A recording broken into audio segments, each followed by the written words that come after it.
pyetje, domethënë në qoftë se këto punëtor sot që s'kan marrë rroga, krejt shkojnë në shtëpi.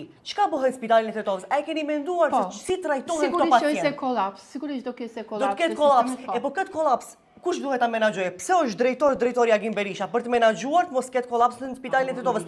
Në moment që ai e ka ditë se 140 punëtor janë me kontrata dhe në një moment që këto se marrin rrogë, me automatizëm shkojnë në shtëpi 140 punëtor.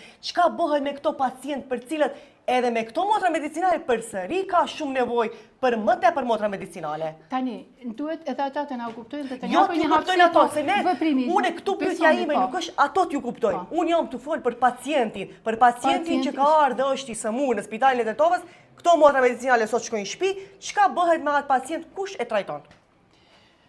Tani më tregova, se do bëhet një kolaps. Mirë po.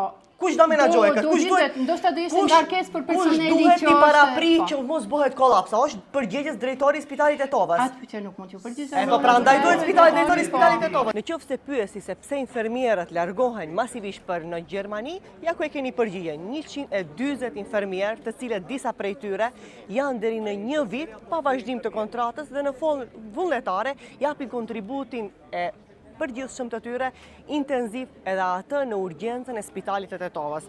Duket e pa logjik kjo që po shihni të 140 infermiere të cilat punojnë, disa prej tyre, një pjesa më e madhe janë me 3 muaj, pa vazhdim të kontratës dhe nuk dihet fare për fatin e tyre.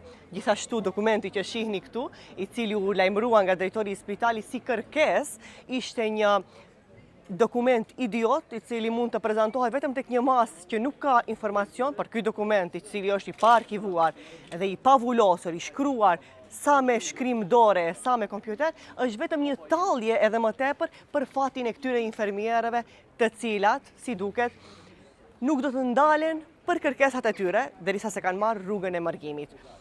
Kjo është një kërkesë për të gjithë ata të cilët janë udhëheqës të këtij shtetit, për të parë se si vazhdohet të tallet me fatin e njerëzve të cilët janë punëtor dhe 140 infermierëve të cilat kërkojnë drejtësi për punën që e bëjnë, për kushtimin që kanë dhe të gjithë kontributin që ka dhënë ndaj pacientëve.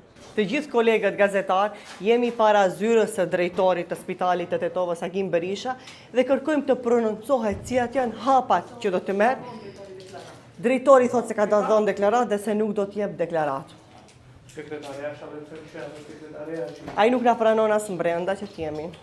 Po ç'kto do të pres? Ne do ta presim tu, sado që drejtori dhe ketë kohë trije brenda, ne aq kohë dhe presim. Çuva direktori mund t'i jem brenda, ne dërojmë për jashtë një sa i dalë për jashtë ne prapë do jem brenda kështu. Çdo ditë. Edhe po, neve na keni mbas.